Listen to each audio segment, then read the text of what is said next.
అక్కడ కూడా చేయి పట్టుకుంటారు. ఎవరు నన్ను పట్టుకున్నాను చూస్తాను, ఈ సముద్రంలోకి ఎవడు వచ్చాడు రా అని చూస్తే ఆయన కుడి చేయి పట్టుకుని, దావీదా, ఓ దావీదా, ఎక్కడికి పోతా నా నుంచి?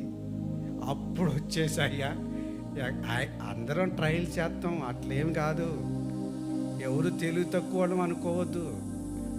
మన ప్రయత్నాలు అన్నీ సాటిస్తాం, అన్ని ప్రయోగాలు చేస్తాం. ఏది ఫలించకపోతే నీ పాద సన్నిధి నాకుంటే చాలయ్యా, అన్ని తిరిగింది ఎవడికి తెలియదు అనుకుంటాను. అయ్యా వద్దు నాయన, ఇంకొద్దు నాయన, వద్దు నాయన అంటాం. అప్పటికి అంటాం.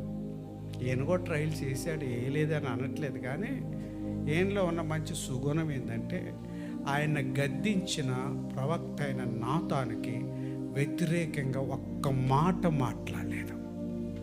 అది ఆత్మీయ జీవితంలో నేర్చుకోవాల్సిన గొప్ప పాఠం, గొప్ప పాఠం అది. మన సంఘం ఈ మొదటి వరుస నుంచి మొదలు పెడితే ఆఖరి వరుస వరకు నేర్చుకోవాలి ఈ విషయం.